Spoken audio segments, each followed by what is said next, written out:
about you guys.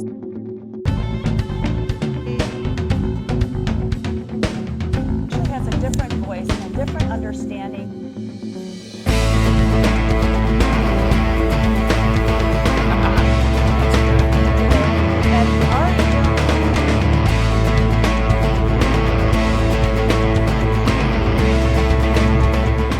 Blessed by having Passive House Canada with us today. My name is Mark Wille, and I'm joined with Audree Grubesic.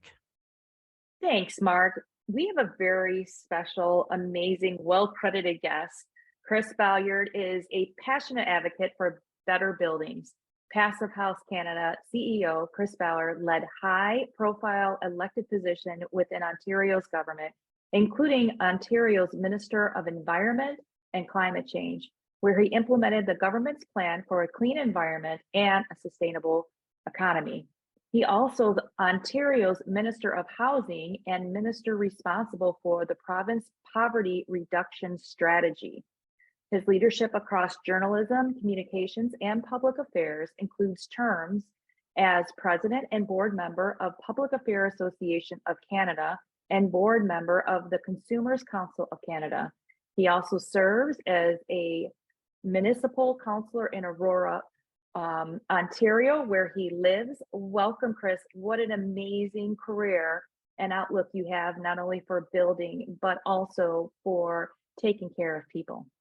Oh, thank you very much. And I'm really delighted to be with the two of you today and presenting to your audience. And you're right, it has been a fun run we've had thus far. And I'm looking forward to many years of promoting high performance building and particularly passive house, and really starting to push the off-site construction that we need to move toward if we're to achieve any of our goals.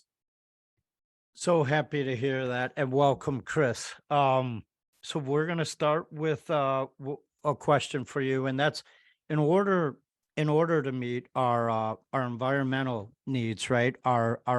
Our housing affordability that's necessary, and the scale that's needed for our communities, right? Our industry, we find diving deeper and deeper into the world of offsite construction. Can you tell us how you feel that's being echoed in Ontario and beyond, and what you're seeing?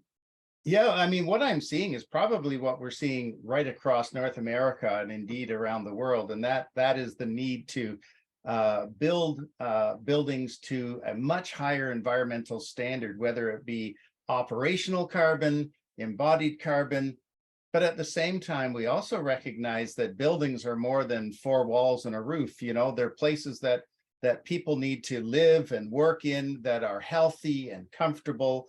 Those are the reasons that attracted me to Passive House, and the Passive House Institute standard certainly was around that environmental responsibility, healthy and comfortable, low energy, all of those things. So we're seeing that in Ontario. We're seeing that right across Canada, with the need to build better quality and to build it more quickly. So agree with you, and we love that. And we love that Canada is adapting these practices, and that you're communicating in it, and that we're enforcing this understanding, because offsite really does deliver all of these great benefits. Right. So being that that's the case, how does it lend to passive house construction for both new and retrofit?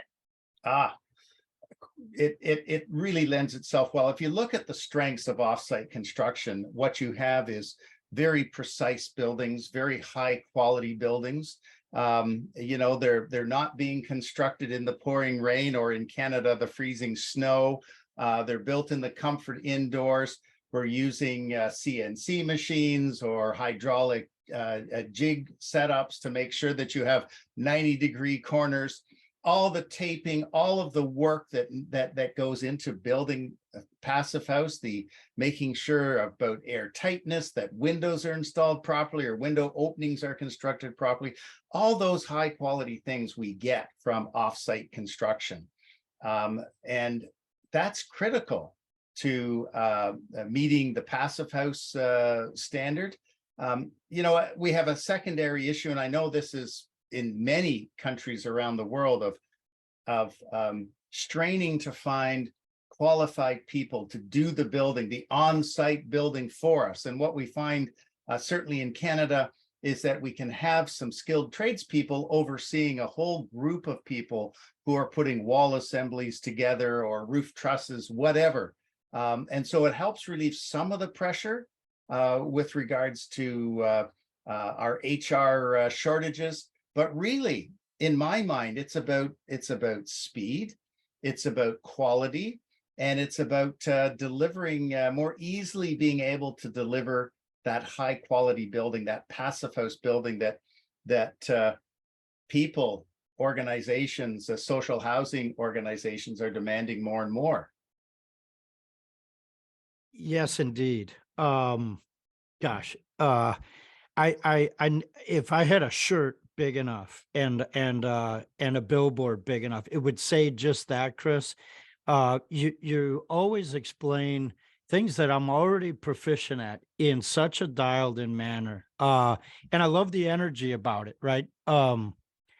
So if we look at what we all need to do, right? I think we can agree that all of us need to ramp up the education that's needed, both for the industry, for our communities, and for our local governments, so that we can deliver these benefits of passive house and offsite construction. Mhm. Over to you. Yeah, no, let me start with my education around offsite construction. And I've told this story so many times that I'm sorry if you've heard it and if I bore you, but you know, my own personal education predates my time as Minister of Housing, Minister of Environment in Ontario. And I think about my brother and sister-in-law who had a post-war home in Toronto, beautiful little suburb of Toronto called East York, 1.5 stories. Their family was growing. They wanted to put a second story on. And so they spent a lot of time talking to architects and construction companies, and they were looking at sort of 6 months of total disruption with the upper story off. They would have to move out. If it rained, it may get into their house, all of these things. And just people around them for 6 months, hammering, sawing, banging, etc. And they would have to do a lot of the subcontracting with trades. And then suddenly, you know, one day my brother was driving home down a road not more than a kilometer from where they live, past a company that he'd passed 100 times before that did offsite construction. This is 25, 30 years ago. So one day he wheeled in and said, "So what is it you do?" Well, the result of it was, you know, about 4 months later, a crew showed up at 8 in the morning and tore off the upper section of their house. Another crew showed up with a crane and a couple of flatbed trucks and dropped 2 halves of their second story on and tied it all together, had all the siding on and the roofing on. And then over the next 3-4 days, the electrician, the plumbers, and the carpenters showed up to finish it all off. And there was their second story. And it was so fast and so efficient. In fact, they had a neighbor away on vacation who came back and said, "Now, when I left, I swear you had a 1.5 story house. Like, how did you do this?" And this was, you know, 25, 30 years ago, this was going on, right? This has been going on in Europe for longer than that, in the States longer than that. But for me, this was an introduction. And I you know, the final thing I'll say is that when I went into this house for the first time, or this second story for the final time, I mean, I've done a lot of renovation work in my time, and I'm a bit of at best, I'll call myself a rough carpenter. All these walls were 90 degrees. You know, I've never seen that in a house. And I thought, wow, like everything was so well put together. The windows, the bathroom, everything was so well built. And, you know, my brother told me it was no more expensive than having a construction company come in. In fact, it was a little bit cheaper than having a regular construction company come in. And for a weekend of, or a couple of days of upheaval, they had a second story on. And I kept thinking, well, why are we doing this everywhere? Like, why, like, you know, the story, the anecdote you hear is, when you buy your Ford pickup truck, Ford doesn't come to your house and offload 5,000 parts. and then send a crew the next day to start assembly. No, you buy the thing complete. And a house should be the same. You should be able to go buy it and have it installed complete. It just makes so much sense. As I said before, it's out of the rain, it's out of the weather, and it lends itself to doing to passive house far better. But your question, Mark, and I'm sorry, I digress. Your question was around, what do we need to do to ramp up education of industry and government? Well, I think you're doing it with this show to begin with, right? This is real grassroots talking to folks about offsite and all that it can deliver for you as a developer, as a home buyer, perhaps, or a building owner. And I think what governments across North America, we're all facing this issue, especially with residential, that there's not enough residential development. Where housing prices are in most of North America, certainly in Canada, have become or housing ownership has become unattainable for many people. There's a dire need for social housing and for affordable housing, and I think Offsite can help us ramp up the construction, that type of construction that we need. I know social housing providers across Canada. These are the folks that develop housing for some of the most vulnerable people. They love passive house because it gives their client a superior environment in which to live. It's quiet, it's warm, it's comfortable, and too often these are folks that are facing a lot of stress in their life. They don't need a crappy building to live in. They need someplace that's good. So social housing is bought into passive house in Canada in a huge way. And we're working with them, and they're exploring ways now to deliver more housing more cheaply. And offsite construction, as they discover it and explore, it's getting more and more exciting for them. We can't ramp it up fast enough. So we need to tell government this, right? Government is funding a lot of affordable and social housing, and government needs to understand, and is starting to understand, that that through offsite construction, they get more, they get it faster, and they get it for most often a little less money than on-site construction that starts with a muddy field. And government is government's motivated on a number of those fronts, whether it be policy, whether it be funding, to pay attention to that. And it also helps government address that issue of labor shortages, right? If you can't use labor shortages now as an excuse as to why you can't build affordable housing or housing in general. So all sorts of good things can come from this. So I think with government, you talk about money and their policy, etc. And with business and the market, the business industry or the building industry, we're still building houses the way we built them 100 years ago.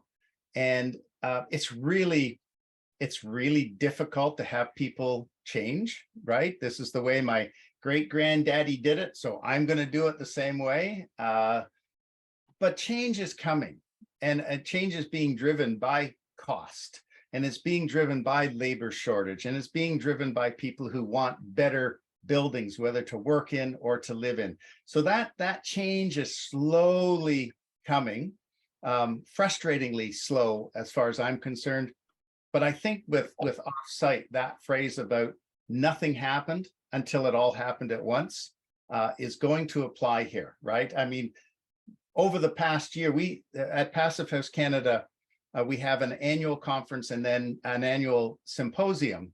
And our last symposium last September was about offsite, focused on offsite construction and prefabrication for both retrofit and for new construction. And it was well attended, we'll say, with a lot of interest, not just from the building and design industry, but from government, from financial institutions that are trying to figure out how to finance this type, wanting to get in on this new business line. And that was really exciting, right? As soon as the bankers show up, you've won. So that was good. I focused a bit around too, sorry, I'm jumping a bit, and I focused a No, little you're bit. not. You're doing so good. Doing You good? are, I'll- your I'll- words of wisdom, Chris, I want to take you to America. I need you and I need you here. Well, it's just You know, we 90 are miles. seeing- You're just 90 miles south Just of come me over the anytime. border. Just come over the border. We have these same discussions, Mark and I know. We are seeing change. You know, in the state of Colorado, they created this new bond to be able to help manufacturers. We have to start helping these modular manufacturers and these prefabricating companies in order to increase the exposure and the output, right? Because one factory, 150,000 square foot factory, can only produce on the high end 1 million square feet of obtainable building space, right? So even if we had 1,500 factories in one state, we still wouldn't have enough for the demand of 5 million homes needed. So you are on target. I love your enterprise and your thinking. I love that you've experienced it. I love that you are thinking about lifestyle and treating people with respect and living in a space and a dwelling that they can thrive in. This is the mindset that needs to shift all nations. Right. And it, you know, we'll get there. We'll get there.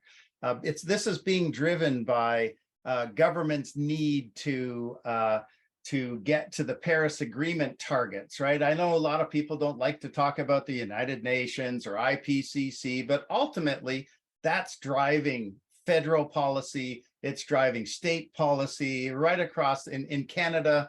It's driving federal and provincial and municipal policy. So you don't have to know what the latest IPCC report says or what the Paris Agreement says about buildings, but you do have to know that buildings today and more so in the future need to be energy efficient. They can't emit greenhouse gas pollution, etc.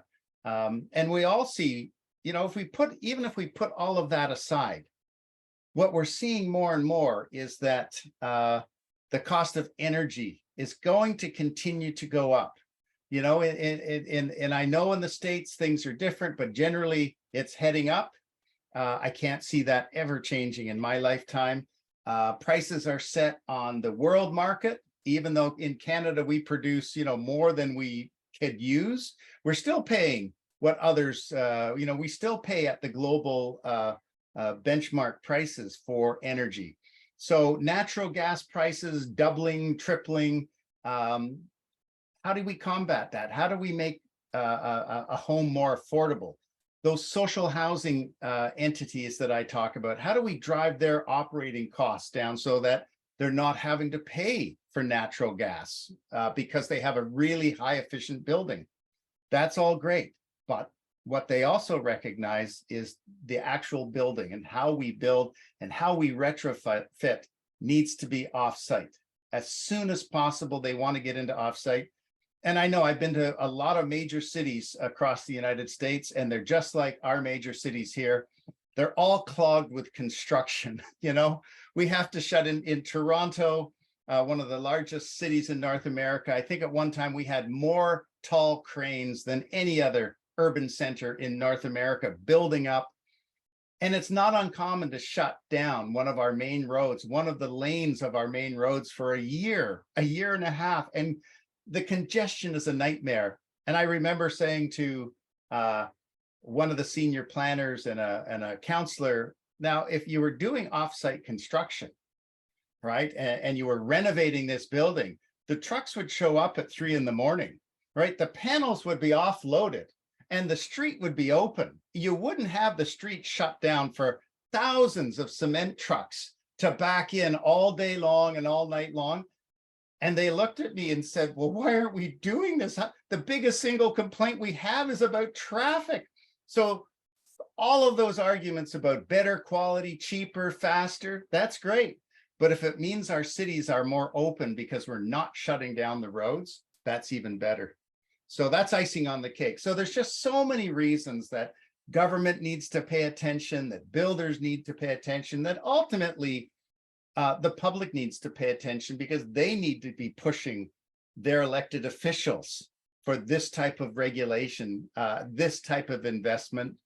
And we need the bankers to pay attention too. And they need to be investing in those thousands of plants across the United States, across Canada that produce this type of material. This is, climate change can keep you awake at night, quite frankly, and sometimes it does. But then I look at dare I say, upside of the changing environment, and this is one of them. The opportunity for investment is phenomenal.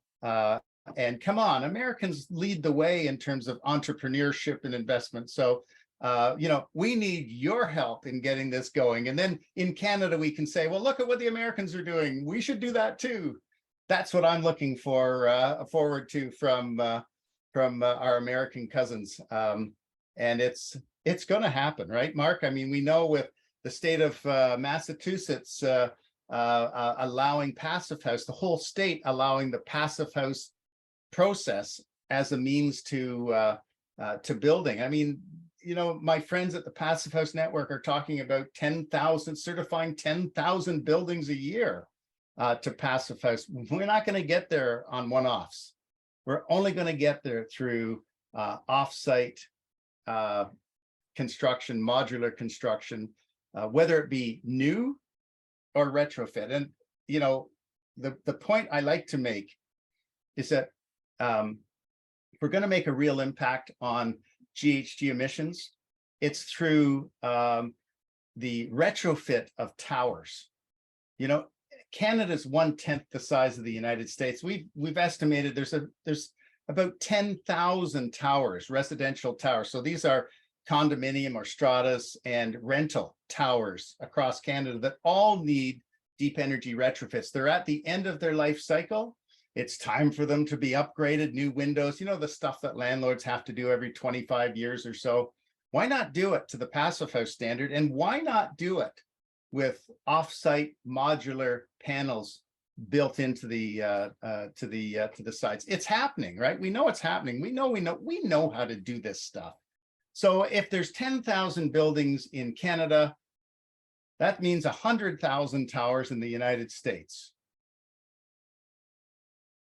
There's one heck of a business opportunity, I'm telling you, right there. And we know from the phone calls we get from businesses that are looking to invest in this area or grow into this area, or should they double their plant capacity? Can we talk to the bank about, the potential for growth? We know we know we're right on the tipping point.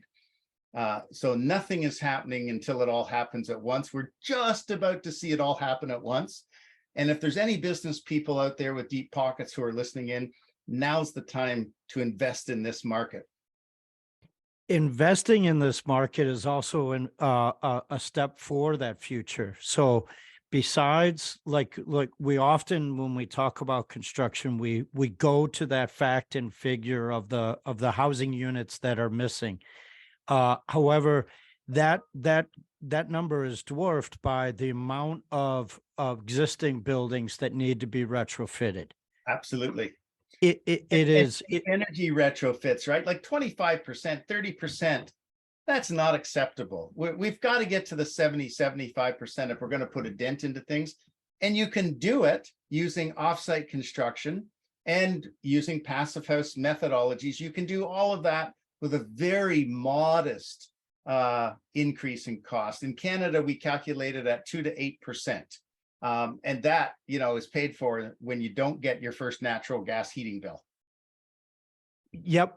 And besides that cost lowering, the maintenance goes down, the durability goes down. And as this densification continues to happen, the quality of life for everyone, from the single family homes to the existing multifamily towers, it goes up, because when you walk into your unit or your home and you close the door, it is a period of calm, right? It is a library-esque feeling. Yep. I could never consider living in an urban center with ambulances, fire trucks, police, cars, all of that noise. I could never live in a, typical construction anymore. Having experienced passive house, You're right, Mark. You walk into that environment, you shut the door, and there's just a wonderful quiet that's really good for your mental health, quite frankly, after a day of frantic work and noise and pollution. Let's not forget that, with Passive House comes a really improved quality of air in the building. So you have better quality air, you have quiet, and you have incredible thermal comfort. And you get to it all affordably and quickly by using offsite construction. Incredible business model. So from the folks that are looking for housing to the folks renovating existing buildings to the people that are funding these factories, you've heard a state of unity here from the Passive House community and the offsite community. And we welcome your voice. We welcome the examples that come in all the way from British Columbia that have been adopted in New York, and all the movement in Ontario and Massachusetts. Find these examples, reach out to our friends at Passive House Canada, explore their incredible education week in and week out, and join us every month on Offsite Dirt. Thank you. Yes, and one last thing, Chris, when you said that there's a conference coming to Hamilton, can you give us a brief update about that? Absolutely. Passive House Canada's annual conference is May 8th to 10th in Hamilton, Ontario. And our theme is around innovation. It's Passive House and beyond. So I dare say that the offsite world is a big part of that innovation about of where the world needs to go when it comes to construction. And finally, we chose Hamilton, formerly known as Steel Town, because of its progressive view in terms of adopting the Passive House standard. There's been some incredible work done in social housing with the YWCA, all around adopting the Passive House standard and some modular construction, I dare say. So we're looking forward to inviting friends from across North America to Hamilton, Ontario. And folks can get all the details, if I can be so bold as to say, at passivehousecanada.com. Well, Chris, it has been a complete pleasure getting to know you, listening to your story, and you advocating not only for offsite solutions, but also a Passive House standard. We are so proud of the work that you are doing. We love your advocacy and your interest and your humble nature of all the things that you've done. We bless you, we grant you, we are so proud of you, and we need more of you. So thank you so much for your time. It's been a complete pleasure. Well, thank you. You're making me blush, but thank you very much. Thank you for the opportunity to talk to your audience and your friends. It's been wonderful. And, anytime you want to come to Canada, we'll gladly give you a tour. Look forward to meeting you in person. Thank you. We have his event on our website, so you'll be able to see Passive House Canada on Offsite Dirt events. And in closing, we're going to say a quote from Chris: "Nothing happens until it all happens at once." Thank you all for being here on Offsite Dirt.